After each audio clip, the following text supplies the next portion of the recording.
Okay, so just a quick recap since there are so many new people today. A quick recap of the story till now. Right, it's going to be a full recap from the beginning. So, Dhritarashtra, he's actually sitting in his palace, right? And his secretary Sanjay, he is by the divine power given to him by his guru Vyasdev. Vyasdev is a great sage, somebody who's written all the Vedic scriptures. So he has given him divine vision. So because of that, he's able to see while sitting in the palace. He's able to see everything that is happening on the battlefield of Kurukshetra. And what was happening on the battlefield of Kurukshetra? Mahabharat war was about to take place. One side there were Kauravas, the other side there were Pandavas. The Kauravas had 11 Akshauhini armies. Akshauhini is a term which is a group of foot soldiers, people on the horses, on the elephants, chariots, etc. So one Akshauhini is like a unit. So like that, they had 11 different units of cavalry. Right? And the Pandava side, there were 7 units of cavalry. So 11 plus 17, total 18 units of cavalry. And the total population who had assembled on the battlefield of Kurukshetra to fight was some 64 crore people. Right? That was the number of people who had assembled on the battlefield of Kurukshetra to fight. Now it was a world war. It was not like there are two states fighting. It was a world war. People from all across the globe would come. They either sided with the Pandavas or the Kauravas. So clearly, Pandavas were the side of the righteousness, where Lord Krishna himself was. Pandavas are the 5 brothers: Arjuna, Yudhishthir, Arjun, Bhim, Nakul, and Sir. These 5 brothers. So they are actually religion personified in one sense. So Krishna is siding with them. Krishna is the Supreme Personality of Godhead. He's siding with them. And he's actually driving Arjuna's chariot as a Sarthi, called driver Sarthi. And on the Kauravas, who are 100 sons of Dhritarashtra, and they are fighting against the Pandavas. They had 11 units of cavalry. So clearly, Adharma's side was heavy. On the side of Pandavas, there were only 8. So Krishna siding with them. So Sanjay is narrating what is happening on the battlefield, like that. So it starts off by telling how both the armies are assembled, how everybody is ready to fight, etc. And the warriors they blow their conch shell. Then Arjuna is perplexed. Should I fight or should I not fight? Because these are all my relatives, my cousin brothers, my uncles, my grandfather, my teachers. How can I kill them in battle? He is perplexed. He asked 6 questions, or rather, he gave 6 reasons for not fighting. First reason was, sin. So many people killed. So much sin. Right? You know what is sin? Then he gave another reason that, I will actually suffer in hell for, so much sinful activities. And on top of it, even if I kill them and win the kingdom, who will I enjoy the kingdom with? When you enjoy something, you want to go for a movie. You want to go alone or you want to go with the family? Family, right? अकेले मजा आता है? नहीं आता.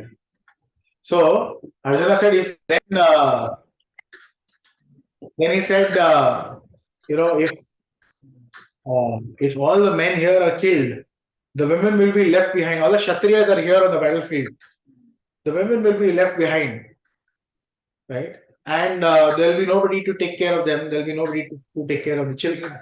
And there will be Varna Shankara, which means that there will be no one to impart good, good samskaras, who will continue the family tradition, right? Because all the men will be gone, right?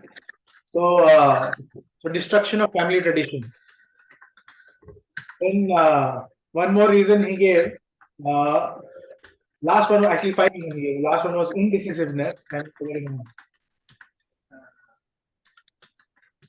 So no enjoyment, sin, destruction of family. And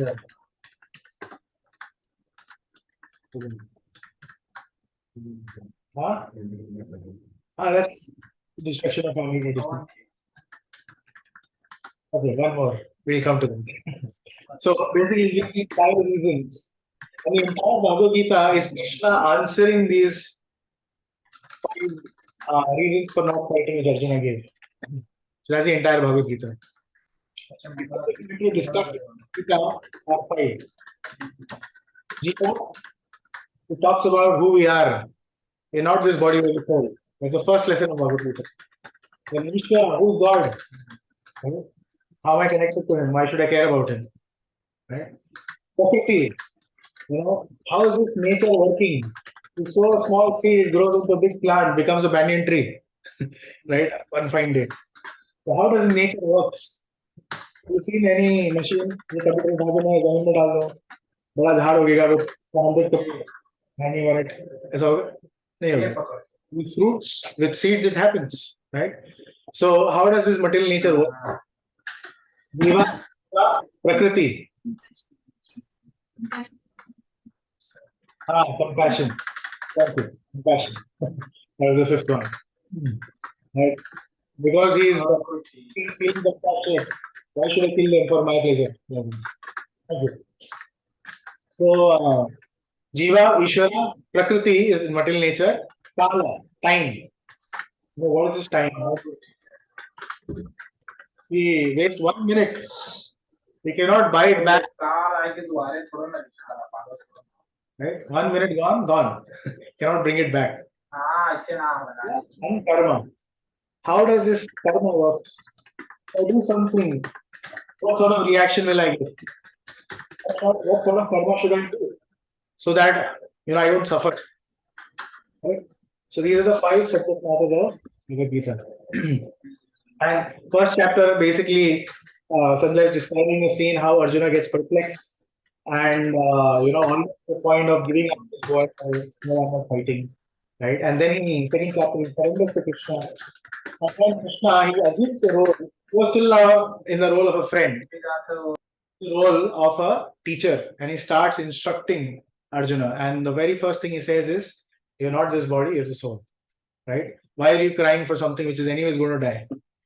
Like that. So like that, he starts his instructions of Bhagavad Gita. And then we move on to the third chapter, which talks about, which Krishna, describes. So second chapter primarily is like a summary of the entire Bhagavad Gita. In second chapter, Krishna briefly answers all the 5 questions, addresses all the 5 points which Arjuna gave. And then from third chapter onward, he starts elaborating on those points. So third chapter, he talks about Karma Yoga, right? How, you can, when you do some action, there is a reaction, right? That is karma, right? Then there is vikarma. If you perform prohibited action, you get negative results, right? Karma is action which is prescribed. Action prescribed in scriptures is called karma. Not any action is karma. Then vikarma is actions prohibited in scriptures. And then akarma, he describes akarma, how if action in Krishna consciousness which bears no material result. And that's also elaborately again discussed in the 5th chapter. In the 4th chapter, he discusses transcendental knowledge, right? And he describes, or knowledge actually, more than transcendental. The title is not transcendental knowledge, but he gives description of knowledge. What is knowledge? Who is a person in knowledge? He describes like that. Then 6th chapter, he spoke about Karma Yoga, he spoke about Jnana Yoga a little bit. And then he starts talking about Dhyana Yoga in 6th chapter, meditation. How one can meditate and be free from different attachments, be free, mentally, and you are free from karmas basically. If you perform your karma with a detached attitude, then you won't get the results, good or bad, like that. And then in the end, he then declares who's the topmost yogi. Says yogi nam api sarvesham madgatari nantaratmana shraddhavan bhajate yomam samayukta tamamata. One who always abides in me, thinks of me constantly, right? And worships me with all his heart. He's the best of all yogis. Right? Yogi nam api sarvesham. The best of all yogis. That is my opinion. That's the line in the end. Krishna says, this is my opinion. As per Krishna's opinion, one who is a devotee of Krishna is the topmost yogi. So he's basically, before even starting to describe Bhakti Yoga, he's declaring Bhakti Yoga to be topmost. Now in the 7th chapter onwards, till 12th chapter, right, he discusses Bhakti Yoga. And in the beginning shlokas of 7th chapter, he starts with how understanding the Bhakti means loving devotional service to the Lord. Bhakti means what? Loving devotional service to the Lord. So to develop love for someone, the first thing is you have to know the person. Right? How would I love someone if I don't know the person only? So therefore, 7th chapter, the first shlokas talk about how we need to hear about Krishna. We hear, we try to understand who Krishna is, what are his qualities, how does he act, how does he behave, right? And what all he does. So we hear about Krishna and thereby we develop love for him slowly and steadily like that. Then in some previous shlokas, more description is given how Krishna is actually source of everything, right? All the 5 elements, Krishna is the source. How he is, the sun and moon are actually Krishna's 2 eyes. How every ability that we have, every skill we have is actually coming from the Lord, like that. So like that, he describes different opulences. Opulences means different shaktis in one sense, or energies of the Lord. How he is within everything, etc. And then, we come to the 14th and 15th maybe. No, so yeah, then 13th and 14th. So he describes how in the material world, although Krishna is supreme and he is a source of everything, we do not know this because we are subjected to the 3 modes of material nature, right? A little complicated subject for them. You want to take them and maybe let them learn some shlokas or something? Because thoda sa unke upar jayega. He might still understand, she's too small.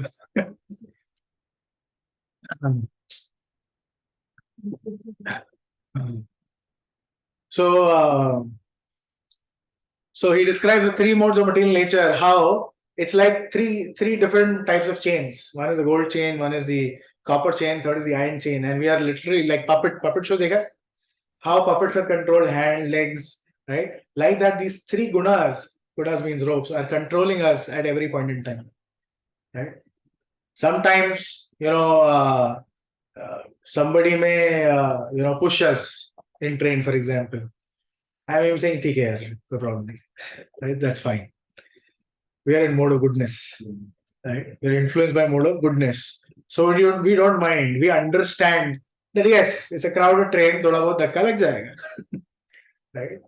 Other times, thoda sa bhi dhakka laga, we become like, hey, why are you pushing me? Right? We start fighting. Mode of passion degrading to ignorance. Right? So that's mode of passion. Right? So mode of passion is characterized by, wanting to eat more and more, wanting to eat too much spicy, too much sour, anything in excess, right? Wanting to play the entire day, not coming home at all, right? And working very, very hard for things. That's the mode of passion. More than required, working hard. That's mode of passion. And then mode of ignorance. Sometimes we feel dull, lazy, right? Not interested in anything, right? And on the other side also, people who are drunkards, etc. They're all in mode of ignorance. That's tamagun, like that. Or sleep too much, or we are depressed. These are all characteristics of mode of ignorance. So we are controlled by these 3 modes. How to get out of this?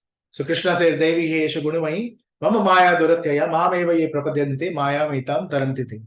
And this Maya, who is characterized by these 3 modes, is actually my divine energy. It's my energy, right? And if you take shelter of me, you can easily cross over it. You take shelter of Krishna, you can easily come out of the 3 modes and be established in something called as Shuddha Sattva, pure goodness, where you'll have clarity of thought, you can do what you want to do, right? And you can obviously worship the Lord, very, very nicely. You can achieve whatever you want very easily.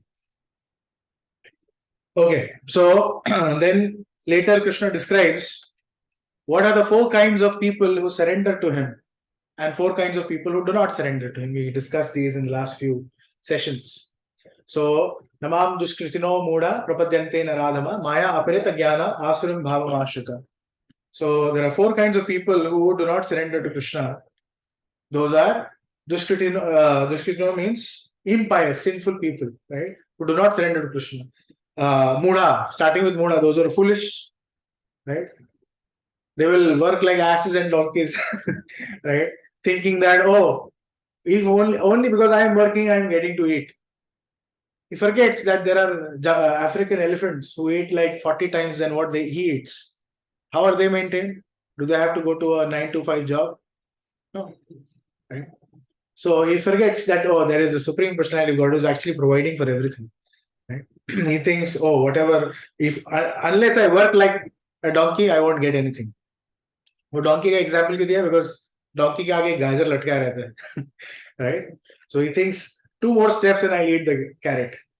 Right? 2 more steps, I eat the carrot. And like that, the washerman, he loads like 2 tons of weight on his back with a carrot in front. And he goes on and on. Now I get it. Now I get it. Now I get it. But he never gets it. And then when they reach the river, washerman removes, he starts washing his clothes. And he opens the donkey, like, now go eat. Grass which is freely available. Right? He thinks, अरे इतना मेहनत किया ना तभी देखो मेरे को घास खाने मिला. Right? Something which is already available, like that. So that's why the muda, right? Foolish. Naradhama, lowest amongst mankind. Some people who are, literally denying the existence of God. Okay? Yeah, Bhagavan hai, lekin what do I need to do about him? Okay, I don't need him. Naradhamas, they have the opportunity. This human form of life, the only purpose is to, understand who we are, understand who's God, and establish that relationship. Otherwise, we've done everything else. Right? Everything else we've already done. We've had so many millions and trillions of lifetimes. The soul, it transmigrates from one body to the other. So the number of lifetimes we've gone through is unlimited. What's your name? Krishna. Krishna. Oh, okay. What are you doing? Second year, yes, computer science. Computer science. So Krishna, if I tell you already passed computer science, you've probably been a scientist already. You've been a lawyer, you've been a doctor, you've been an engineer, you've been, a businessman, you've been a politician, you've been every possible thing. You have had all the experiences what somebody can have. आप सब कुछ कर चुके हो because you've gone through trillions of lifetimes. You've been an animal also, you've been a demigod also. Right? So all the experience possible you've had. The only thing which you've not done so far, which all of us have not done so far, is self-realization. That's the reason we are still continuing where we are. Right? The reason we are continuing in some body, material body, is because we've not taken any steps towards self-realization. Self-realization means what? If I know Krishna likes orange juice and I serve him orange juice, he'll be happy. Right? If I don't even know what does Krishna likes, right? I may assume he likes Karela juice. I serve him Karela. Like, Krishna, please take Karela juice. Krishna, no, I'm allergic to Karela. I like orange. No, but I with love I'm giving Karela juice. So, will he be happy with Karela juice? No, he'll be miserable. Right? That's what we are doing to ourselves. We don't know who we are. If we don't know who we are, we don't know what we want. अब तक सोचा था, oh, I'm not this body, I'm soul. सोचा था? नहीं सोचा था. Right? Information ही नहीं था. या था लेकिन कभी उसके बारे में ध्यान नहीं दिया. Correct? So if we identify ourselves with this body, I am the body, we'll try to do everything for the body. And in that we are frustrated. It's like, there's a nice cage with a bird inside, a golden cage, and you're polishing the golden cage every day. But you're not feeding the bird. What will happen to the bird? It'll die. Over a period of time, it'll die. right? So the bird is the soul, right? We are the souls, right? Because we don't know who we are, we don't know what do we want. There's a gap in the heart, which can only be filled by Krishna, not you. It can be only filled by Krishna. But we don't know this. So you're trying to fill it with, oh, if I get a new Hyundai car, maybe that gap will fill. Right? If I get this job, or if I pass this exam, or if I get the best, Belgian chocolate, right? That gap will be filled. It won't. Something, which belongs to Krishna, how can anything else, how can any cheap material things fill that gap? So the gap is not filled and you're hankering and you're lamenting, right? Hankering after things you don't have because you're thinking, oh, if I get this, I will be happy. You're hankering for happiness because it's not there and you're lamenting that ab tak kuch mila nahi. So we live our lives in these two modes, hankering and lamenting. अरे ये ऐसा क्यों किया, शायद वैसा करता तो अच्छा होता. Lamenting, right? Thinking that, oh, I did this, I could have adjusted the material situation a little bit like this, I think I would have enjoyed, right? So we are lamenting the past and hankering कि आगे कुछ अच्छा मिल जाए. But we don't know that even if we would have adjusted the material situation any which ways, we would have still ended up being miserable because Krishna is missing. Right? Okay. So Krishna is saying that you can cross over the material nature very easily, and the four kinds of people who do not surrender to him. We discussed Mudha, Naradhama. They have the opportunity, but they don't care about the opportunity. So therefore, they are Naradhamas, right? Lowest among mankind. Krishna is giving them opportunity. Learn about me, understand about me. Like we send out messages for Bhagavad Gita class. Opportunity is there, right? Comes in your WhatsApp. चलो आज Bhagavad Gita सुनने का मौका है, right? नहीं, let me go, play with my friends. Let me go do something else, right? So we are missing on that opportunity.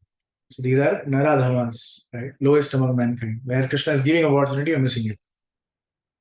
Maya aparita jnana, those whose intelligence is stolen by illusion, right? And they are very close to Asari Bhava, Ashita, the atheist, right? Maya aparita jnana means they know there is God, but they are confused still. Is he impersonal? Is he personal? Do I need to really surrender to God, or should work is worship? If I just do my work, it's fine. Right? So their knowledge, or they try to worship demigods sometimes, right?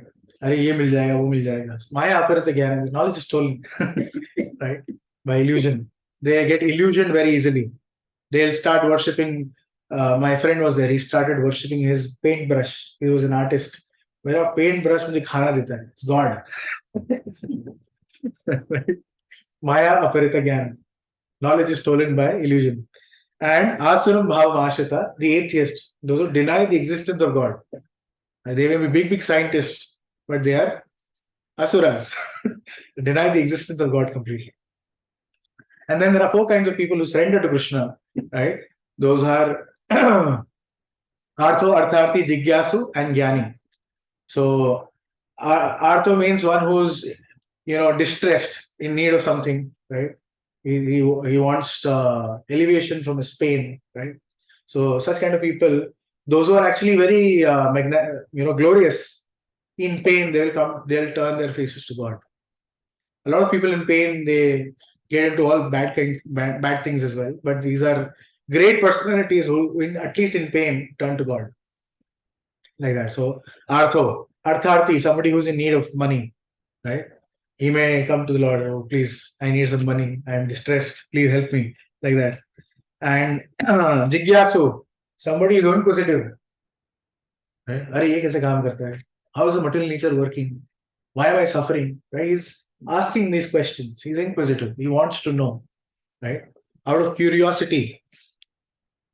And then Jnani. So Jnani actually is the best amongst all four. And we'll discuss today's verses how that is. So in the 16th verse, Krishna described the 4 kinds of people who surrender to him. And then in the 17th verse, he's now describing how of the 4, Jnani is the best. So let's recite the 17th verse. It's already 1:30. Wow. Overview bada ho gaya. Tesham dani nityayukta eka bhaktir vishishyate priyo yatham aham sa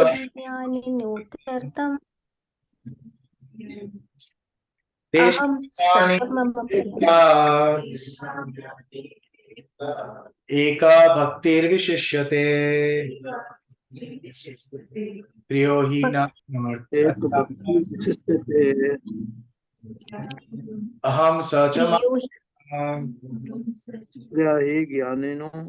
अहं सचमम like to read the translation. You want to read translation loudly, Vedansh?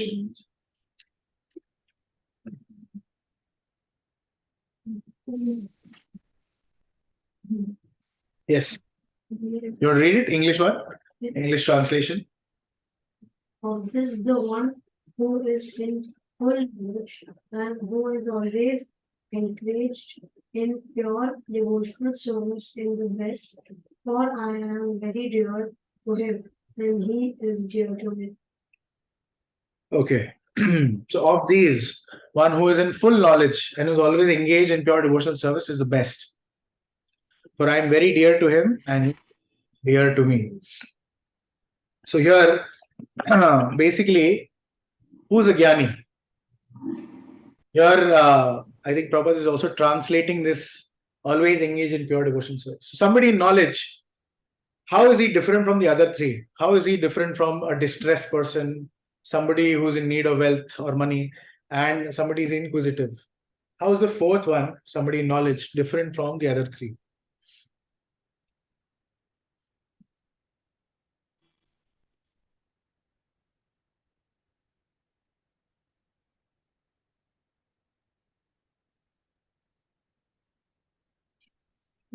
These things are only temporary Yes. And and God is very taking care. Whatever is happening, it's happening. very nice. So the jnani, the others are behind something material. Correct?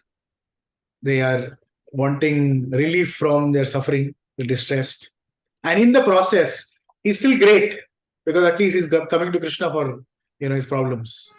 So it's still intimate in one sense as a relationship.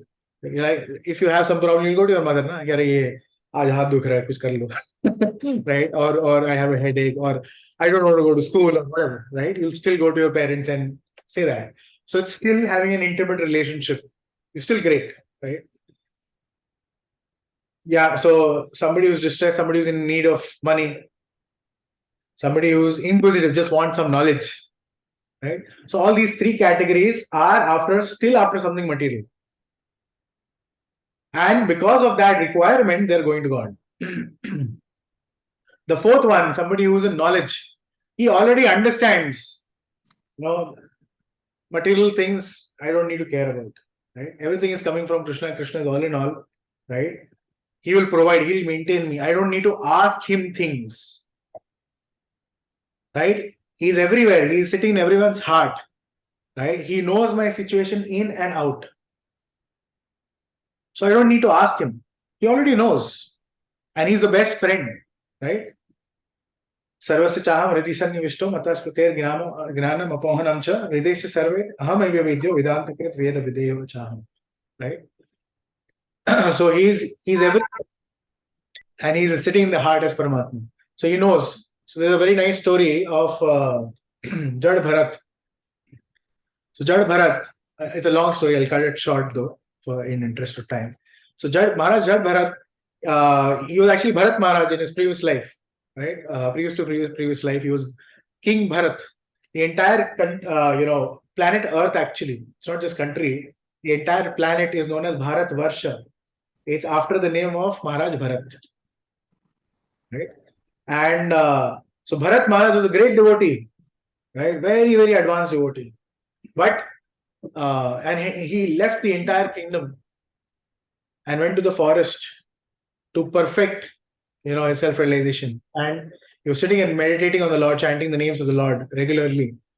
But what happened? He got attached to a deer.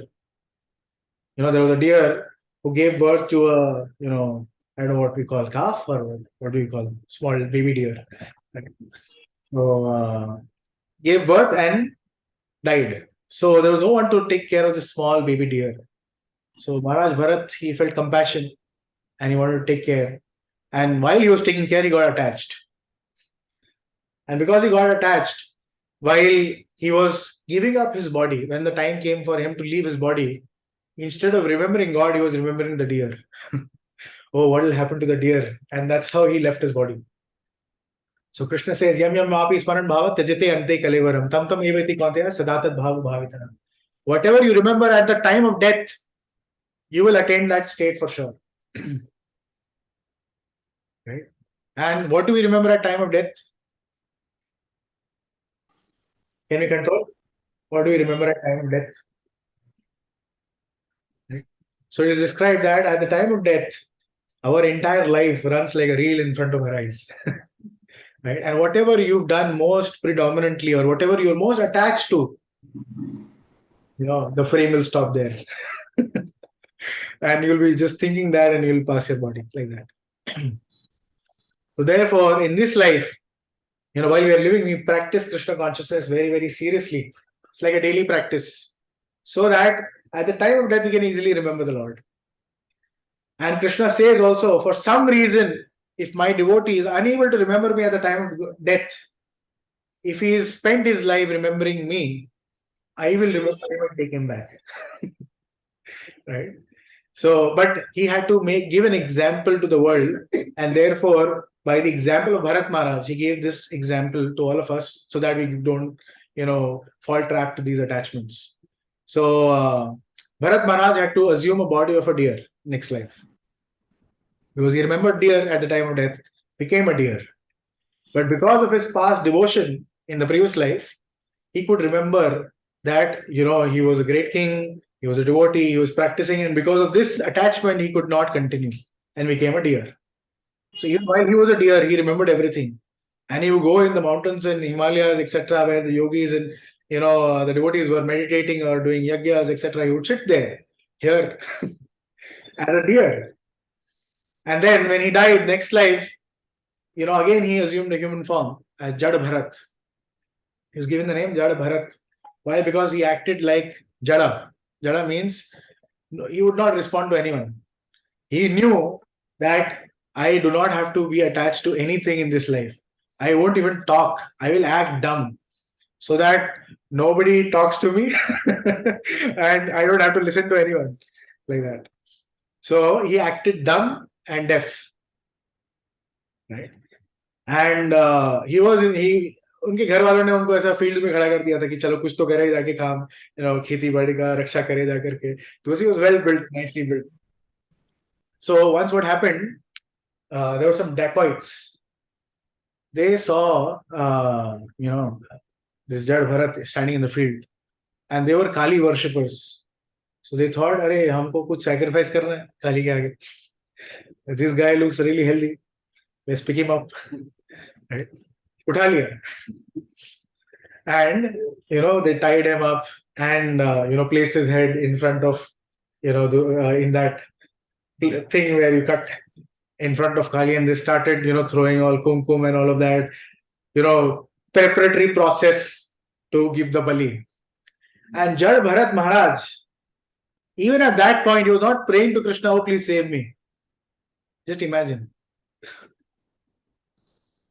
He was not praying to Krishna, oh Krishna, please save. Simply busy meditating on the Lord, enjoying his meditation on the Lord, chanting the names of the Lord. So, Durga Devi, she's also a great devotee of Krishna. She could not tolerate. She was there in the deity form. She manifested. So, acha offering hai shayad. Durga Devi herself manifested. and she was super angry, and with all her weapons she like killed everyone because they offended Maharaj Jad Bharat, right? So here's the faith of a devotee who understands Krishna is there in the heart. He knows what do Yanis are like that. Yanis are like that. They understand Krishna is everywhere. So I don't need to. Sometimes Jnanis are also impersonalists. They may not have the conception of personality of Godhead. They may have impersonal conception, but still they are very, very dedicated. They are there to find who's the absolute truth and serve the absolute truth. So at least that knowledge is there. Therefore, they are called as Jnanis. And in this connection, Jnanis are not people who are searching after some knowledge. They are already in knowledge that I have to serve the Supreme Lord, to dedicate my life to the Lord. There are so many people like this. Even some devotees who joined our temple, earlier they were simply having a thought, oh, I have to take sannyas. I have to join and they actually joined some other ashram, then figured, what is the real philosophy, and then came to Krishna consciousness like that. So there are people from their very childhood, they had this, mentality. They are Jnanis, previous life Jnanis, right? Or even devotees for that matter sometimes.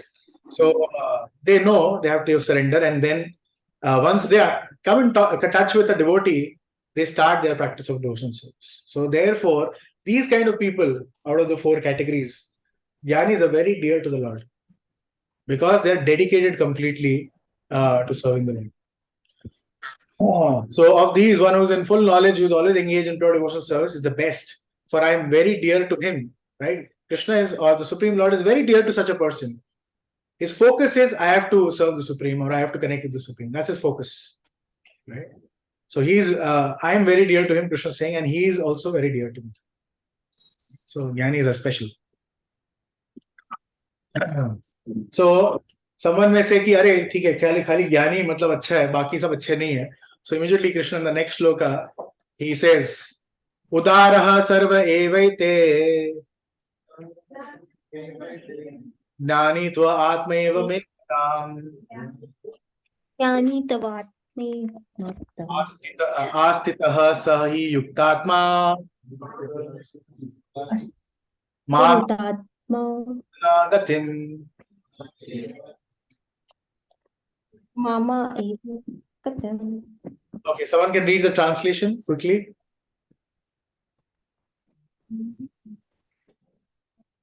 You want to read? Go ahead. All these devotees are undoubtedly Magnanimous. But he who is situated in knowledge of me, I consider to be just like my own self. Being engaged in my transcendental service, he is sure to attain me, the highest and most perfect goal. Right. So Krishna anticipated कि अरे ठीक है 4 में से best है तो बाकी 3 क्या काम के नहीं है. So he's answering no. All these devotees are undoubtedly magnanimous, right? They're magnanimous means very big hearted, right? Very noble, very pious. But he who is situated in knowledge of me, I consider to be just like my own self. So Krishna is saying ये जो बंदा knowledge में है, I consider him just like myself. He's very dear, right? And being engaged in my transcendental service, he's sure to attain me, the highest and the most perfect goal. So if you see the other 3, somebody who's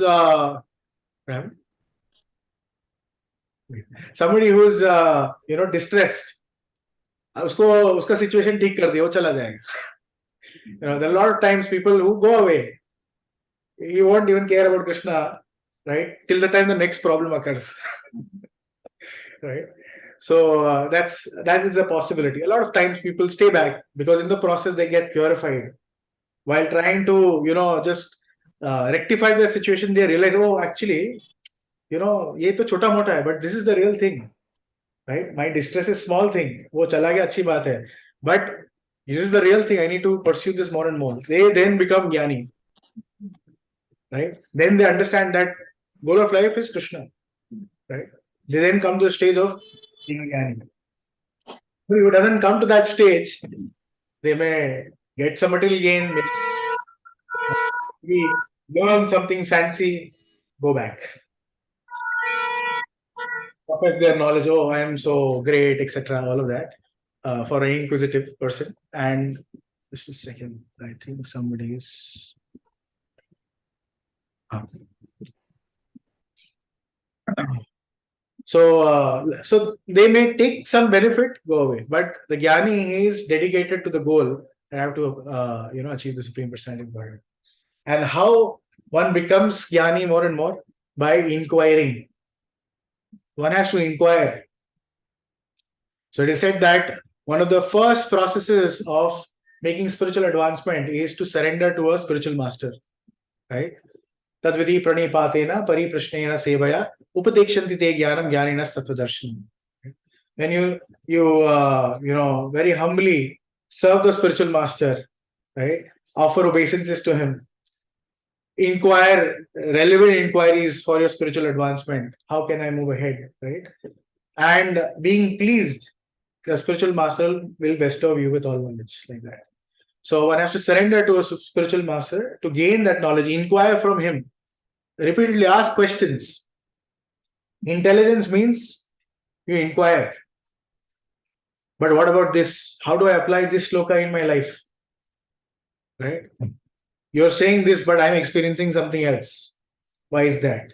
Right? There could be any n number of questions, practical questions, right? Something that helps you move ahead, like that. So with such inquiries more and more, things will become clear in your head. So much so that you can explain it to others also.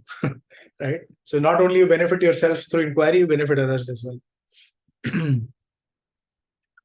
So therefore, such a person who's fixated on the goal of achieving Krishna, he is very, very dear and highest.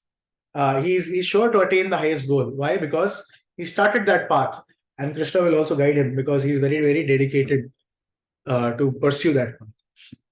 And the last shloka for today we'll do very quickly because this is a section on Bhunam Janmanamante Jnanavan Mam जन्मनामन्ते Vasudeva तत्त्वान्मा Sa Mahatma Sudurlabha. Please read the महात्मा शुद्ध anyone translation? Anyone who has the book or yeah, yes, ma'am. After many births and deaths, he who is actually in knowledge surrenders unto him, knowing me to be cause of all causes and all that is. Such a great soul in many men. Yes. So Bahunam Janmanam Ante, after many, many lifetimes of inquiring, right? After many, many lifetimes of either being a Arthi, Arthartho, Jnani, right?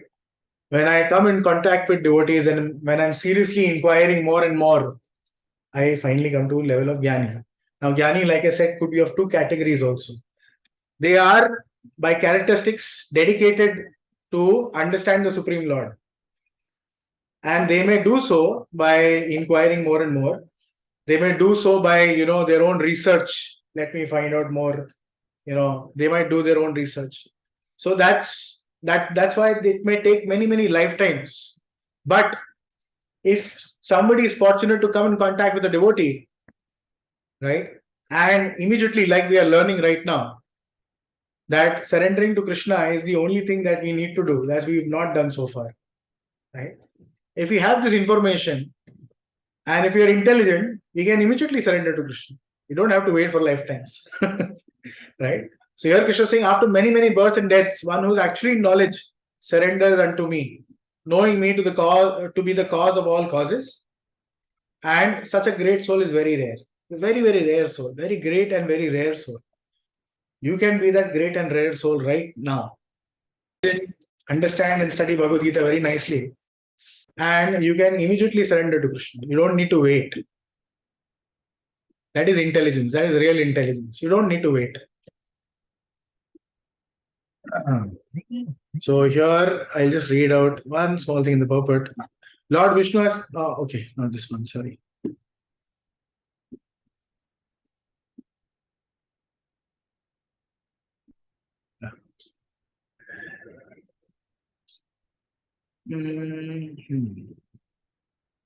He realizes that the material world to be perverted reflection of spiritual variegatedness, and realize that everything there is a relationship with Supreme Lord. Thus, he thinks everything in relation to Vasudeva or Sri Krishna. Such a universal vision of Vasudeva precipitates one's full surrender to the Supreme Lord. So, Prabhupada also describes you don't have to wait for so many lifetimes. Even at the last moment of death, in 1 second, you can decide, Krishna, I belong to you. From today, I'm yours. And then, whatever activity, but you work for Krishna. Right? The results of your work, some portion at least, to the Lord. Use some for your own maintenance, of course. Right? Lord is not saying don't maintain your body and soul together. You have to. But if we more and more try to dedicate our work to Krishna, and also at the same time take out some dedicated time to hear about God, to develop love for Him, right? To serve God, right? If you do just these simple things, Prabhupada has given us a very simple program. Chant Hare Krishna, 16 rounds of the Hare Krishna Mahamantra every day. Follow the 4 regulative principles, right? Do some practical service for Krishna. And he guarantees that he'll take us back home, back to God. So simple. Chant, dance, feast, right? You chant, you dance in kirtan, you eat nice prasadam. Large concept, maybe next time. We don't have time right now. So we'll stop here. Any questions or any thoughts? Or any reflections? Reflection is anything that you heard which got stuck in your head, which you're taking back. So you can either repeat it verbatim or some realization out of that statement that you heard. So that is your reflection. Prabhu, Yes, Madhuji. Prabhuji, due to network issue, I was not able to hear what you said that you love to Krishna. That lines I skipped, Prabhuji. Sorry, what one? Which one? You said that if you love to Krishna, you something was in that connection. I said this like at least 10 times, I guess. So if you surrender to Krishna, right? Prabhupada has given Surrender. yeah. So Prabhupada has given us a very simple program to surrender to Krishna, which is just chanting, hearing about the Lord, reading like we are discussing Bhagavad Gita today, right? Associating with devotees, and taking prasadam and offering whatever we have to the Lord. Simple. So just do this simple thing, and you'll go back to God. Reflection to summarize that he says in the 15th chapter that this is all a reflection. So if you come to a place where there is water, you see the reflection. You try to catch that, but the real happiness is in the spiritual world. So it is with Krishna. So if we try to search for happiness over there, it's only temporary. It's not like you're going to get it. But the happiness is in the spiritual world. So if you try to make him happy, but automatically we will also. And the spiritual world is dynamic. It can manifest anytime, anywhere. So your house can become the spiritual world if you establish the Lord there, start worshipping Him, offering Him food, and He becomes the center of the house. So there's a famous bhajan by Bhaktivinoda Thakur. Ye dina dekhi, ye dina bhajana dekhi, grihete goloka bhaya. Right? The day where in your house there is discussion on Krishna Katha, right? Grihete goloka bhaya. The house transforms into Golok Vrindavan. Right? Like that. So yeah, spiritual world is dynamic. It manifests, anywhere and everywhere where there is Krishna Katha going on. So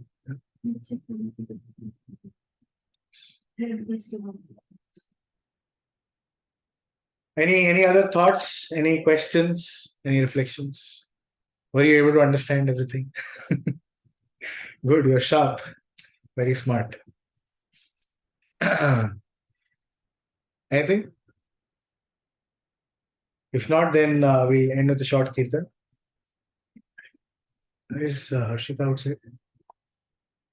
Harshita, just check. She'll check. Any questions or reflections, anyone online?